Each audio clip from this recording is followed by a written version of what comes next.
Okay, everyone, it's Dave Bennett, still October 8th in 2015. Let me go ahead with the next topics. All right. Starting with an expanded website. Oh, yeah. I want to point out what's different than what. People go asking, which is stronger? Okay, well, here's the answer. A website is good.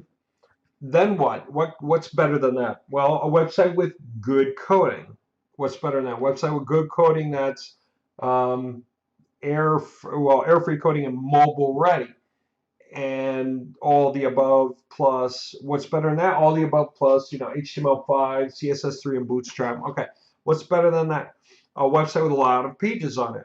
Okay, what's better than that?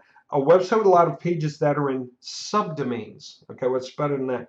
Website with a lot of pages that are on add-on domains. What's the difference between subdomains and add-on domains? Okay, subdomains like Chicago.domain.com. Okay, instead of www dot something, it's subdomain dot the same thing.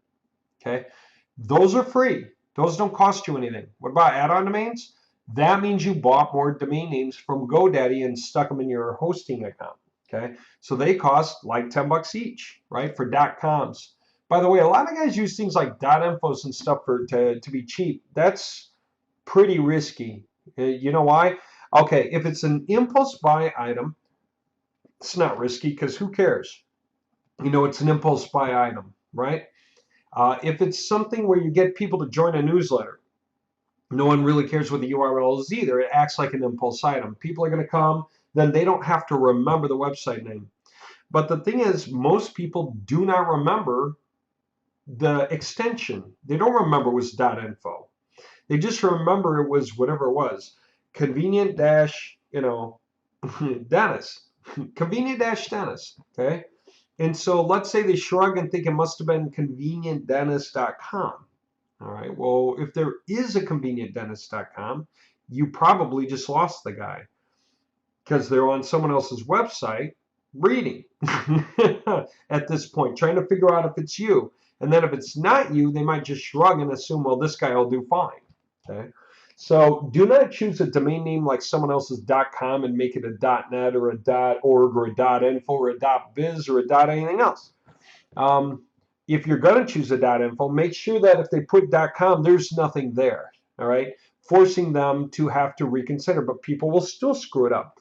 Let me see. Convenient-dentist.com. Nope, that's the wrong one. Let me try convenientdentist.com. Oh, still the wrong one. What was it again?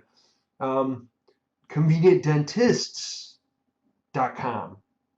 They're never going to remember it's .info. Most people don't.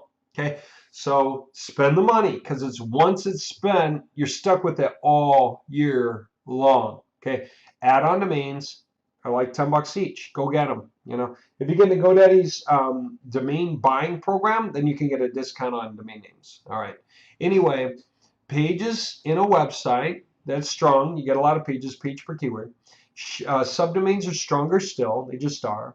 Add-on domains are stronger still. Okay, and I've got little notes about how you profit in each case. Okay, you can read through these things and you'll get it now. This is not hard. Okay, separate hosting accounts are better than add-on domains. All right, so domain.com, that is an add-on domain, is not as competitive as the exact same domain.com with the same pages, same print, same contact, same about us, same videos, same everything, same coding, same backlinks, okay, as if you have it on its own cPanel, okay? Just think about it that way. It's the easiest way to think about it, and you're going on the right path, okay? And there's profit model notes for that, okay? Now, you might think, wow, man, new cPanel for every domain name gets expensive. I'm going to show you a better way. That's called a dedicated server. When you buy a dedicated server, you're not just buying individual partitions of a disk, all right, which are the individual hosting accounts, where you get a little bit of space. You are actually running the entire computer with the whole disk. Okay, that's a lot of room, a lot of space, and you're going to put your own websites in the entire thing. All right, it's well worth it to get a dedicated server, especially if you're growing. Now let's think about it this way. If I went and got hosting accounts that were quality, then they'd be about $100 each. Well, okay, so then like 18 of them. All right, it's the cost of getting the dedicated server, 18 of them. Well, I'll tell you what, you can put about 500 on a dedicated server altogether. Matter of fact, where am I at right now? Let me just show you on mine. I want to show you what this looks like because a lot of people don't know what this means at all. Let me just log in. I'm logging into a dedicated server. Here's what we're going to see, okay? I can do things in here, lots of things. One, I can just look at some accounts. Let me list some accounts, okay? There are 162 different clients on this thing right now. I've got way more clients, but some have grown big enough to get their own, what do I want to say, their own dedicated servers, and we've moved their accounts from my dedicated server to theirs, okay? Which is something we do with our guys as soon as they're ready and get their own dedicated server, okay? Now that's 162. If I was paying for these things one at a time, I would have spent like 16,200 bucks. But I didn't. I spent 1,800. Okay. They bought the domain names most of the time, or it was bundled into the service we did for them. Most of these are owned by them. And then beyond that, if they wanted dedicated IP addresses, they paid for those too. Okay. So 1,800 bucks a year, and I can put all those accounts on.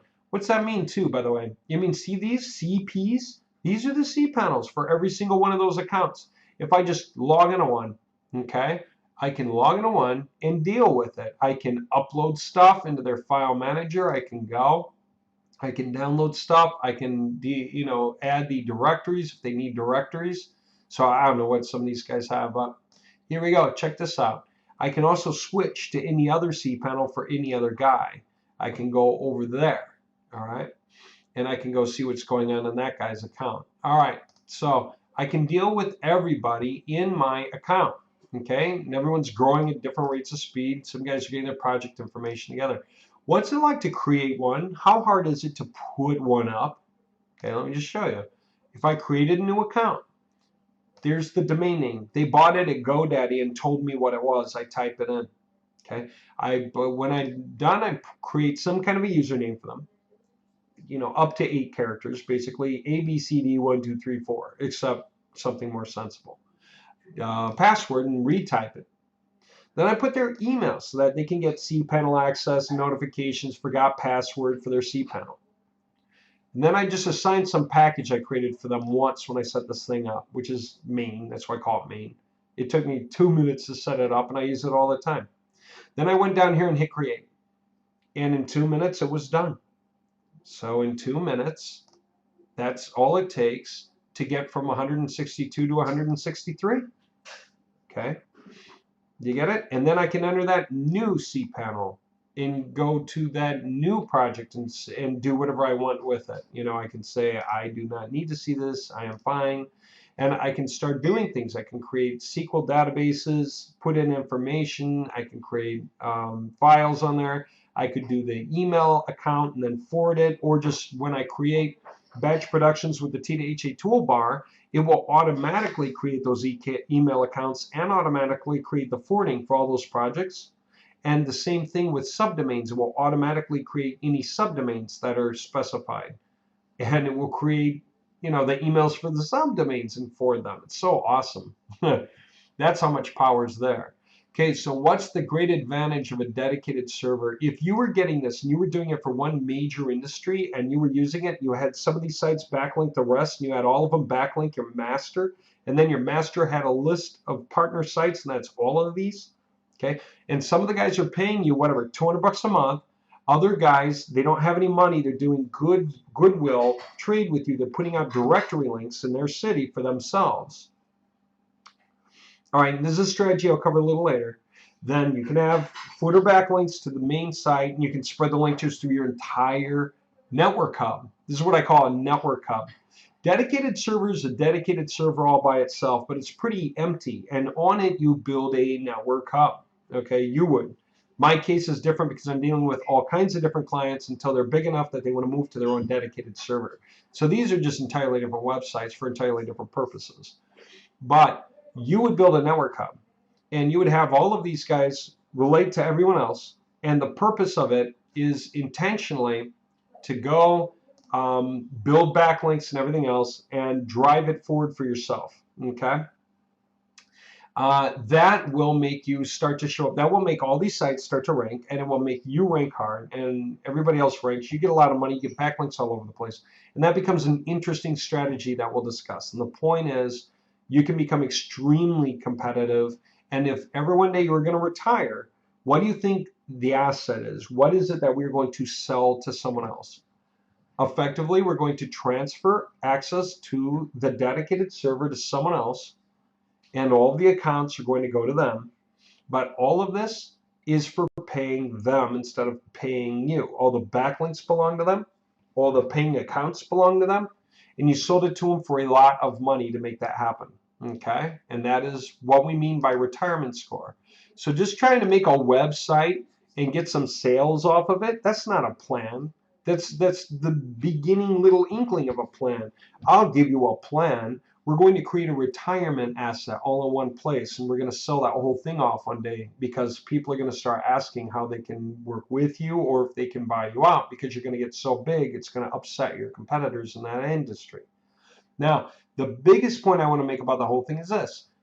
This has got to be kind of expensive to set up. So the question is, what are the different models for working your way up that chain? How do we play Monopoly to raise money to buy more, to raise money to buy more? It's a game. This is a game. This is the game of Monopoly. How do we do it? That's what we're going to walk through in the next few topics. So I'll get to them next. And let's see, we are done with this. And you'll understand a couple of things. I've got notes in here about the value of the dedicated server. And we're going to get talking about trading goodwill. Okay, this is going to give you more power than you thought. So having a dedicated server gives you a terrific amount of power. Here's a question. How much did it cost me to create new accounts on my dedicated server once I had it? I didn't spend $16,200. I spent $1,800. Okay, I create new accounts for free. Someone pays for the domain name, not me, unless I bundle it into the service. Okay, then it's 10 bucks. So what happens if every time you want to create a new account is just 10 bucks and you wind up with all those accounts on your dedicated server? Okay. By the way, if I'm charging 50 bucks a year for re-op for these accounts and everyone's staying on my server, that's it would be half of 16,200 bucks is $8,100. In re-op, 8,100 minus the 1,800 I have to pay to keep the server going is 7,300 profit. And this is just icing on the cake.